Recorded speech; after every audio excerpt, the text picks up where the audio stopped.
अस्सलाम वालेकुम, मेरा नाम है दानिश मकसूद और आप देख रहे हैं मेरा YouTube channel Dawn news editorials. आज है 17 नवंबर 2019 और आज का जो मैंने एडिटोरियल का इंतखाब किया है उर्दू तर्जुमे के साथ वो है धरना पॉलिटिक्स। अब इसकी समरी में अगर आपको थोड़ी दे दूं तो इसमें इन्होंने बताया हुआ है कि जो भी हमारे पास हालात हुए हैं धरने के बाद, क्योंकि ये मौलाना फजल रहमान का जो धरना था तो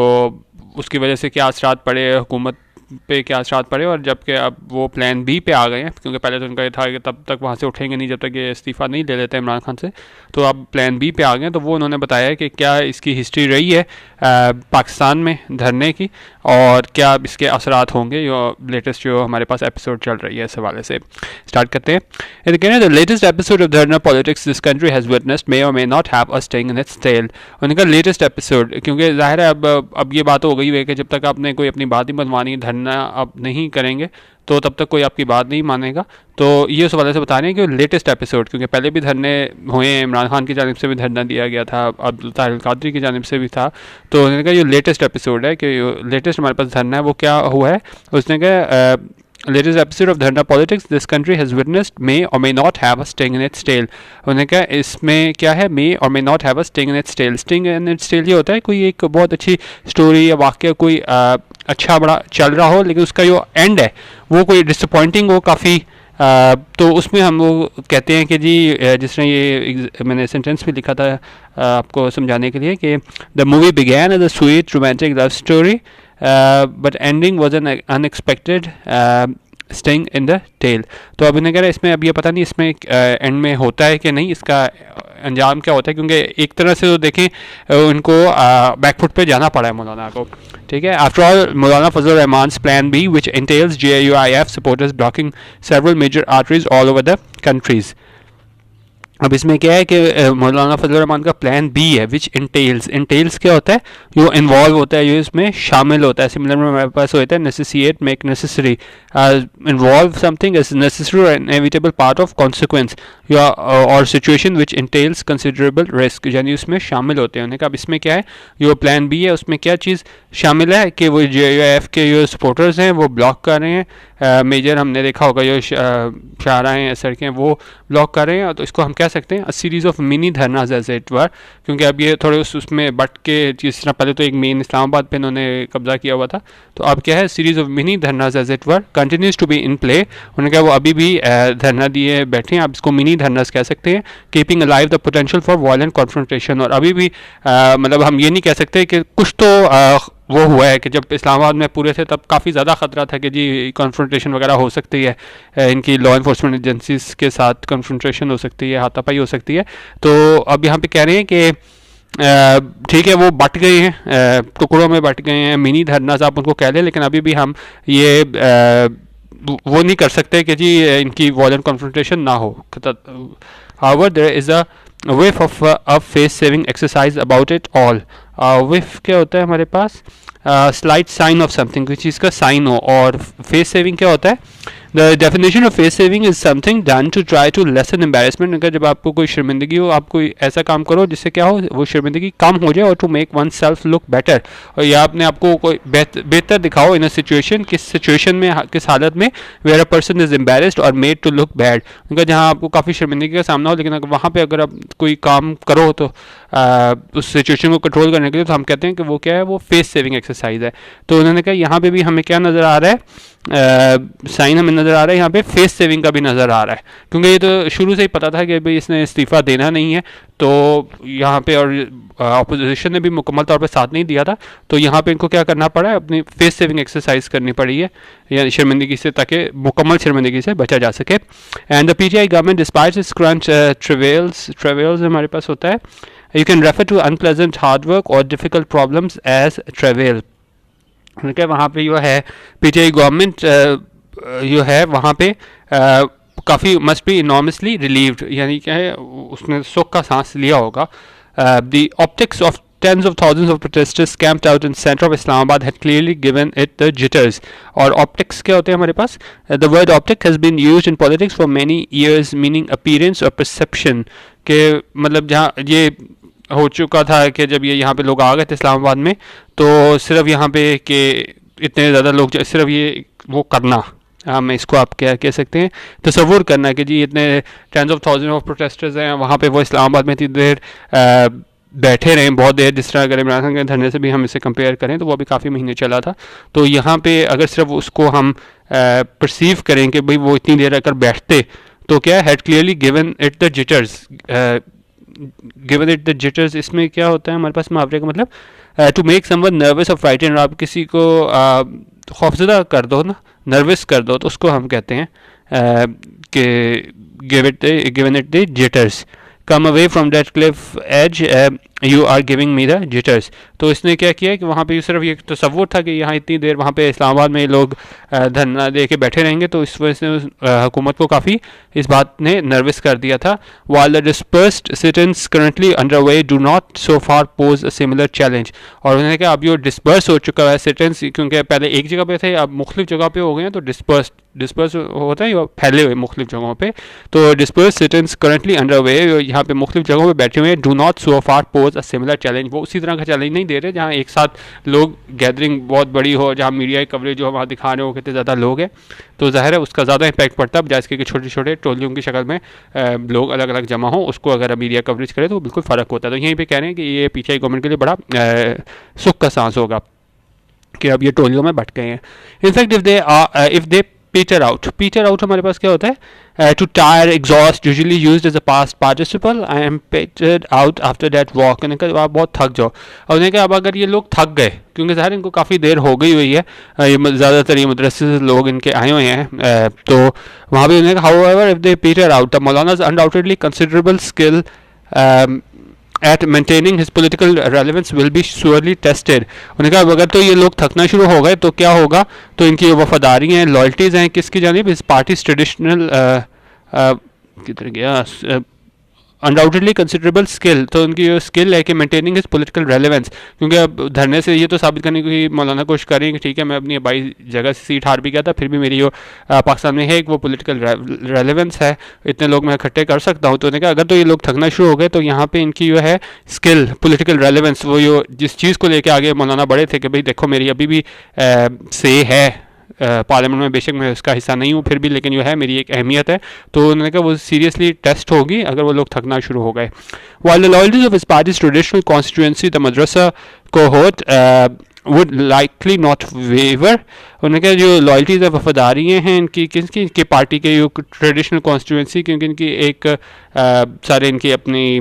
वो हैं मदरसे के लोग वगैरह हैं, तो द मदरसा कोहोर्ट हमारे पास क्या होता है, a group of people with shared characteristic, तो ये आप कह लेंगे क्या है, एक तमाम, क्योंकि सारे वो मदरसे के ही हैं तो वो एक कॉमन करेक्टरिस्टिक जो है वो शेयर कर रहे हैं, तो उन्होंने कहा ये क्या है, दी मदरसा कोहोर्ट, यानी कि सारे लोग वो मदरसे के हैं, वुड लाइकली नॉट वेवर, तो उन्होंने कहा यहाँ पे बड़ा मुश्किल है कि वहाँ पे उनकी वफादारियाँ तब्दील हों, मतलब बड़े आप इसके अंदर कह सकते हैं कि इनके जो बिल्कुल लॉयल सपोर्टर हैं, वफादार सपोर्टर हैं, यानी इनके साथ रहेंगे। His aspirations of leading a joint opposition movement against the PTI government despite the JUF's minimal presence in parliament will certainly go up in smoke, लेकिन उन्होंने कहा कि ठीक है हो सकता है कि ये इसके साथ ही रहें, लोग जो हैं वो तितर बितर ना हो जाएं, अलहदा ना हो जाएं इसके जितने भी सपोर्टर्स हैं मौलाना के, लेकिन इसकी एस्पिरेशंस जो इसकी ख्वाहिशात थी कि वो एक जॉइंट अपोजिशन मूवमेंट जो है उसको लीड करें, उसकी क़यादत करें, किसके खिलाफ, against the PTI government despite the JUF's minimal presence in the parliament, उन्होंने कहा उनकी वहाँ पे सीटें ज़्यादा नहीं है पार्लियामेंट में, लेकिन उनकी जो एक ख्वाहिश थी कि मैं यूँ हूँ जॉइंट अपोजिशन मूवमेंट उसको लीड करूँ, will certainly go up in smoke. Go up in smoke क्या होता है, जब कोई एक चीज़ हो या कोई प्लान हो और वो बिल्कुल ही उसका कोई नतीजा ना आए, कम टू नथिंग, तो जिस तरह ये एग्जांपल में कोई सेंटेंस हम ले लें, more than one dream is about to go up in smoke, तो उन्होंने कहा ये इसकी ख्वाहिशात हैं वो क्या है, will certainly go up in smoke, यानी कि वो बिल्कुल उनकी ख्वाहिशात पूरी नहीं होंगी, ऐसा लग रहा है, क्योंकि ज़ाहिर है जो अगर ये ना भी लोग इधर उधर हों इनके जो लॉयल सपोर्टर्स हैं, लेकिन क्योंकि इनको वहाँ से ज़्यादा सपोर्ट नहीं मिली है पीपीपी की तरफ से और पीएमएलएन की तरफ से, तो इसका बात का बहुत चांस है कि वो जॉइंट अपोजिशन मूवमेंट को उस तरह वो नहीं जो चाह रहे थे कि जिस तरह मैं लीड करूँ तो वो नहीं हो सकेगा। It could prove to be a very costly gamble, और ये बड़ा ख़तरनाक, आप इससे जुआ जिस तरह कहते हैं ना कि उसमें आप बिल्कुल हार जाते हो या बिल्कुल वो हो जाता है, तो उन्होंने कहा एक तरह का ये गैम्बल प्रूव हो सकता है ये मौलाना का, क्योंकि शुरू में तो उनका ख्याल था मेरे साथ सारे लोग आ जाएंगे, मेरे पास नून की पीपीपी की भी सपोर्ट आ जाएगी और हम मिल के जो है जॉइंट अपोजिशन मूवमेंट चलाएंगे और उसको मैं लीड करूँगा और फिर मैं सारों को बताऊँगा कि मैं अभी भी पोलिटिकली हूँ, रेलिवेंट हूँ। तो लेकिन उन्होंने कहा ये प्रूव हो सकता है बड़ा कॉस्टली गैम्बल, क्योंकि अब इनके पास कुछ नहीं है, इनको प्लान बी पे आना पड़ा है, साथ इनके दूसरे लोगों के साथ भी मौजूद नहीं है, तो ये इनके लिए काफ़ी मुश्किलात बढ़ सकती हैं मौलाना के लिए। Then there is a broader question is, अब उन्हें का एक बड़ा क्वेश्चन जो है ये जो इसमें भी पूछा गया था इसमें एडिटोरियल के हवाले से कि धरना पॉलिटिक्स के हवाले से कि क्या वाकई धरने होने भी चाहिए कि नहीं। Is a dharna ever an advisable course of action to bring down a government that has come to power through the electoral process. अब सवाल ये पैदा होता है कि क्या ये एक बेहतर कदम है कि एडवाइजेबल है कि हमें ये करना चाहिए कि हुकूमत गिराने के लिए, जो कि क्या है इलेक्टोरल प्रोसेस यानी वोटों के ज़रिए जो आई हो, तो उसको अगर हम हटाने के लिए धरना दें तो क्या ये सही है, क्या ये एडवाइजेबल कोर्स ऑफ एक्शन है। The right to protest is inherent to a democracy, उन्होंने कहा एक एहतजाज करना, जिसमें इमरान खान भी कई दफ़ा कहते हैं कि आपका एक राइट होता है, तो इससे अगर लेकिन क्या है वो पुरअमन एहतजाज होना चाहिए, तो उसको क्या है ये है इनहेरेंट टू डेमोक्रेसी कि आप इससे इनकार नहीं कर सकते कि आप ये एहतजाज नहीं करने देंगे, क्योंकि डेमोक्रेसी तो है ही यही कि आप दूसरे को अपनी बात करने का मौका दो। It is a legitimate political tactic, उन्होंने कहा ये लेजिटिमेट जायज़ पोलिटिकल टैक्टिक है in a system based upon the people's will, जहाँ पे आप लोगों की बातों को अहमियत दो, तो वहाँ पे क्या है लेजिटिमेट पोलिटिकल टैक्टिक है। However flawed may be the practical translation of that will, और उन्होंने कहा वहाँ पे जितनी भी उसमें क्या हो खराबियाँ हों किस चीज़ में practical translation of that will, आप इस पर काफ़ी एतराज़ कर सकते हो कि वोटिंग नहीं ठीक हुई थी, धांधली हुई थी, जो भी हुआ था, लेकिन उन्होंने कहा एक दफ़ा जब आ गए हैं तो फिर क्या वाकई ये धरने से ये हटानी चाहिए। जिस तरह की भी इलेक्शन हुई हैं, जो भी मसले अगर हुए भी हैं, तो उसके बाद जो हुकूमत आ गई है तो उसको धरने के ज़रिए गिराना सही है कि नहीं। The PTI government has made many a fumble होता है टू डू हैंडल समथिंग क्लम्सली, आप किसी सिचुएशन को ठीक तरीके से हैंडल ना करो तो आप कहते हैं आपने काफ़ी फंबल किया है, तो गवर्नमेंट ने फंबल किया है, तो देखिए गवर्नमेंट ने पीटीआई गवर्नमेंट ने काफ़ी फंबल किया and at times displayed appalling decision and political vindictiveness towards the opposition. उन्होंने क्या वहाँ पे क्या उन्होंने शो किया इनडिसीजन कि आप फैसला ना करने, अपॉलिंग इनडिसीजन होता है कि जहाँ आप फैसला ना कर सको, कोई आपकी मतलब अहम वो ना हो, विल पावर ना हो, आप फैसला जल्दी ना कर सको, बेहतर ना कर सको। उन्होंने कहा एक तो वो इनडिसीजन हमें नज़र आता है उनमें, और क्या नज़र आता है पॉलिटिकल विंडिक्टिवनेस, कि आप सियासी इंतकाम का अपने जो हैं मुखालफिन उनको निशाना बनाते हैं टूवर्ड्स ऑपोजिशन, किसको अपोजिशन की तरफ इंतकामी कार्रवाई का उन्हें निशाना बनाते हैं अपोजिशन वालों को। In the little over 1 year it has been in power, उन्होंने कहा हमने जो 2 चीज़ें देखी हैं वही देखी, एक तो ये इनकी कोई सही और जल्दी फैसला ना करने की एक हमें इसमें वो नज़र आई है, क्या कह लें आप, कोई भी एक ट्रेंड नज़र आया, एक रुझान नज़र आया कि ये लोग फैसला नहीं कर पाते, और दूसरी चीज़ हमें नज़र आई है ये सियासी इंतकाम लेते हैं अपोजिशन वालों के साथ,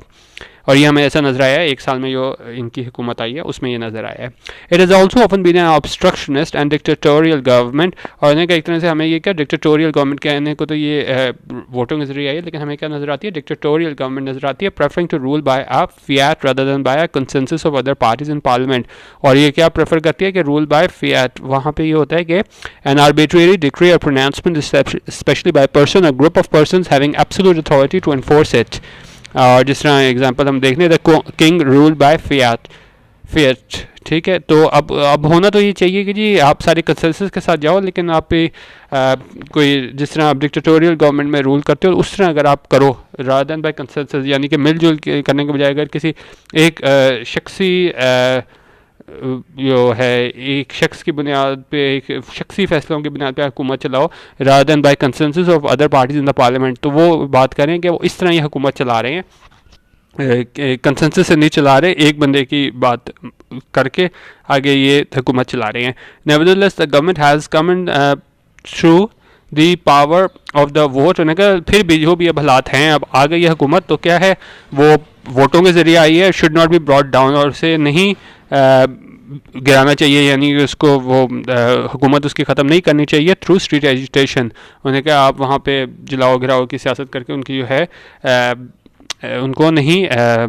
घर भेजना चाहिए, यानी उनको हुकूमत से नहीं निकालना चाहिए। अब आ गए हैं तो ठीक है, वोटों के ज़रिए आए हैं, हो सकता है उसमें प्रॉब्लम हो, इलेक्टोरल प्रोसेस में प्रॉब्लम्स हों, जो भी हों, लेकिन ये धरने के ज़रिए जो है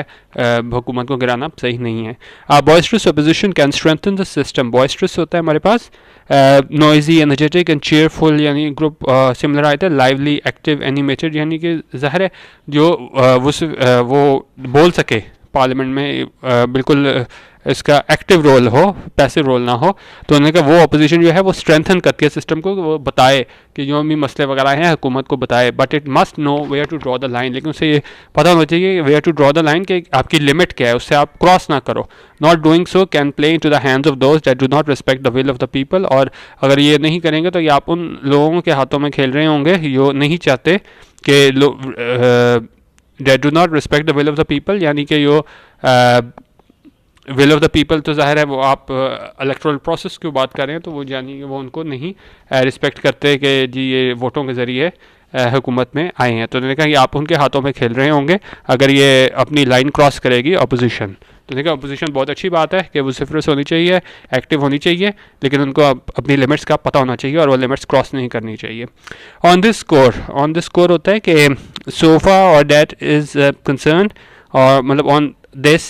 सब्जेक्ट आप इस तरह कह लें। उन्होंने कहा on this score the PPP PMLN possibly with the hindsight. उन्होंने कहा अगर हम यहाँ पे देखा जाए, जिस तरह मौलाना तो चल दौड़े इस्लामाबाद की तरफ धरना देने, तो हमें क्या है PPP और PMLN possibly with the hindsight gained after their own experiences with dharnas by the opposition. Hindsight हमारे पास क्या होता है, understanding of a situation or event only after it has happened और डेवलप्ड। उन्होंने कहा जब एक चीज़ ख़त्म हो गई होती है तो हम बाद में, अगर हम कहते हैं ना, अगर हम हाइंडसाइट में देखें with hindsight I should never have done, तो बाद में अगर आप देख के वो पीछे वाली सिचुएशन देख रहे हो ना कि वहाँ आप क्या कर सकते थे, तो वो आप उसको कहते हैं कि हाइंडसाइट में मैं ये देख रहा हूँ, और उस टाइम पे क्या है वो वाक़या हो चुका होता है। तो यहाँ पे क्योंकि ज़ाहिर है PPP PMLN ने इससे पहले भी जो है वो धरने देखे हुए थे, तो उन्होंने कहा gain after their own experiences with dharnas by the opposition have responded with restraint and maturity to the Maulana's call. तो उन्होंने क्या शो किए, रिस्ट्रेंट शो किया, क्योंकि उन्होंने कहा था कि हम ओपनली उसमें नहीं आएंगे, क्योंकि बिलावल का भी आपने देखा होगा बयान आया था कि हम जी ये मजहब कार्ड इस्तेमाल करें, हम इसके साथ शामिल नहीं होंगे। तो उन्होंने कहा इसने PPP ने भी और PMLN ने क्या रिस्पॉन्ड किया, इसका जवाब दिया। मौलाना की कॉल थी with restraint and maturity to the Maulana's call for a mass protest, क्योंकि इनका तो था कि मैं बहुत बड़ी तादाद लेके इस्लामाबाद लेके निकलूंगा। ये दोनों पार्टीज भी अपने जो है वो कारकुन लेके आए, लेकिन दोनों पार्टीज ने अपने पुराने तजर्बे को देखते हुए इस बात से रिस्ट्रेंट किया, यानी गुरेज किया, और वो मतलब वैसे तो कहते रहे ज़बानी कि हाँ जी ठीक है मौलाना का हम साथ दे रहे हैं, लेकिन एक्टिवली जो है वो इस धरने में उन्होंने अपने कारकुन शामिल नहीं करवाए।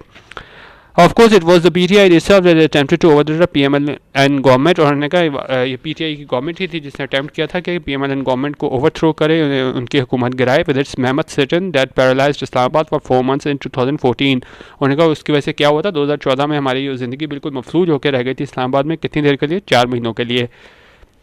The Supreme Court's फैज़ाबाद धरना जजमेंट राइटली डिक्लेयर। उन्होंने कहा सुप्रीम कोर्ट की फैज़ाबाद धरना जजमेंट की थी, उसमें बिल्कुल ये सही ये कहा गया था, क्या कहा गया था, कोट अनकोट कर रहे हैं कि the right of assembly is recognised the right to preserve the democratic order. उन्होंने कहा आप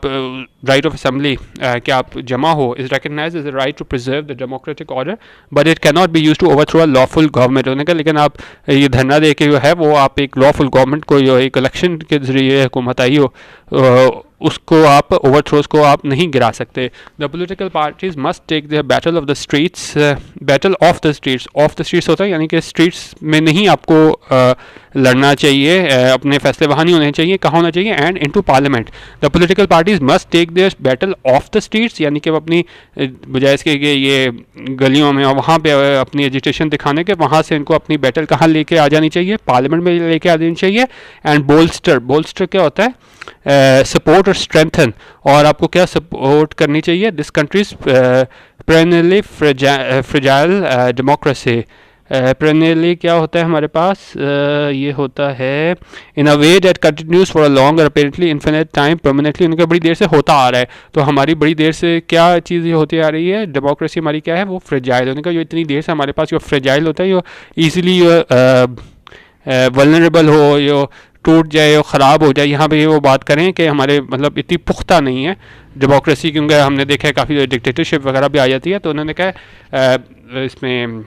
सुप्रीम कोर्ट ने ये कहा था कि आप अपनी है पॉलिटिकल पार्टी जो हैं वो अपनी बजाय इसके कि अपनी स्ट्रेंथ वहाँ पे शो करने के बजाय गलियों में शो करने के बजाय पार्लियामेंट में शो कराएं, वहाँ पे सारे मसलों का हल निकालें और बोल्स्टर करें, मजबूत करें, सपोर्ट करें किसके ये इस मुल्क की जो डेमोक्रेसी है जो कि क्या है बड़ी देर से हम देख रहे हैं, उसकी अगर हिस्ट्री देखें तो वो बड़ी फ्रेजाइल है, तो इस वजह से जो है उसको मजबूत करें। तो ऐसा कहना था सुप्रीम कोर्ट का कि ये सारे मसले हैं उनका हल जो है वो पार्लियामेंट में होना चाहिए, बजाय इसके कि आप स्ट्रीट पॉलिटिक्स करके धरना दे के बैठ जाओ। ये था एडिटोरियल इसका। बाकी जो वोकैबुलरी शीट है ये मैं आपको इसकी वीडियो की डिस्क्रिप्शन में दे दूँगा, आप वो भी ज्वाइन कर सकते हैं, आप ग्रुप पे ज्वाइन कर सकते हैं, वहाँ पे भी ये PDF में दे दूँगा, तो आप वहाँ पे इसको चेक कर लीजिएगा। वीडियो देखने का बहुत शुक्रिया। अल्लाह हाफिज़ और पाकिस्तान जिंदाबाद।